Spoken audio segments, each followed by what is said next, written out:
This is a potentially fatal blow to this specific community. This is a severe blow to probably a 4-county area. You don't want to necessarily put it in terms of money, but without the money, without the economy, everybody here is going to suffer. You just destroyed the housing market in this community.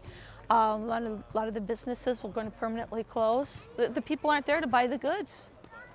Last evening I met a little boy that I know well. His name is Pedro. And he said, "Hi, Sister Mary." And I said, "Hi, Pedro, how are you?" And he said, "Oh, I am so sad." And I said, "And Pedro, what is causing all of this?" And he said, "They took my mother away." There was more than a few times I had to look away because, you know, the men, they're all very, very frightened. The women were crying. You know, they don't know what's going to happen to them. We're responding to the little children who are having to say, "I might never see my mother again." And then I said, "And where is your father?" And he said, "Well, he's over in that chair." And he was with probably about an 8 or 9-month-old baby and with another girl probably about 4, looking just terribly forlorn. What is he going to do now?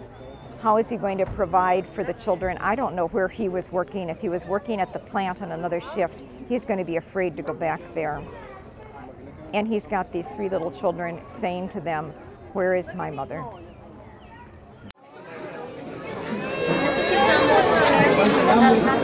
People just began to come to St. Bridget's because they saw it as a safe haven. They know that we have a Hispanic minister, a person who responds to their needs, and they also knew that by coming here they would have the support of one another, and in that support they would feel safe.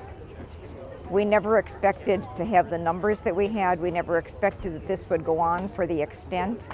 But since Monday until now, Friday, we've been probably serving sometimes some meals 200, sometimes 300. I think maybe today close to 400.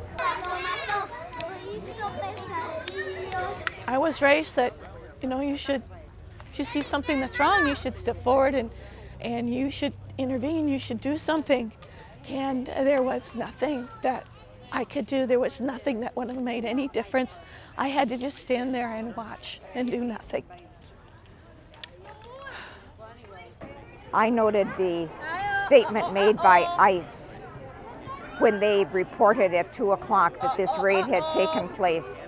And one of the lines was, they were doing this because they were upholding the integrity of the immigration law. And my concern is, as they held up the law, they totally neglected the integrity of the person and the integrity of the family as families broke apart. Little children who are being educated, future bilingual, wonderfully gifted people for our total United States community, and we now have deprived ourselves of that gift. So I think the real call for all of us is to work towards immigration reform. Sí, mi nombre es Elida, soy de Guatemala y tengo 2 niños, me los traje para acá por una situación que en Guatemala, en nuestro pueblo, pues no teníamos cómo sobrevivir por ser muy pobre. Venimos a ganarnos la vida aquí, a trabajar, donde trabajamos nos explotaban mucho.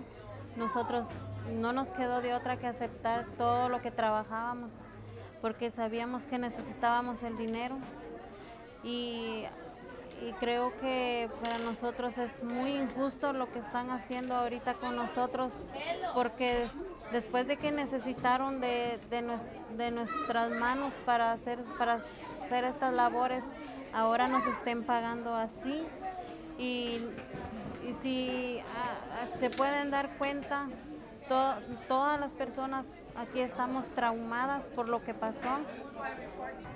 I think with the terrible tragedy that we are experiencing here, and it's like as if we had experienced 390 deaths with 300 other people fearing that someone they might experience this same death in their family. They might be the person. And we're trying to deal with that immediate shock and what to do with the immediate needs. But there's something much more that we have to face. And this is This problem is rooted in a very, very poor immigration system. And we have to do all that we possibly can for immigration reform.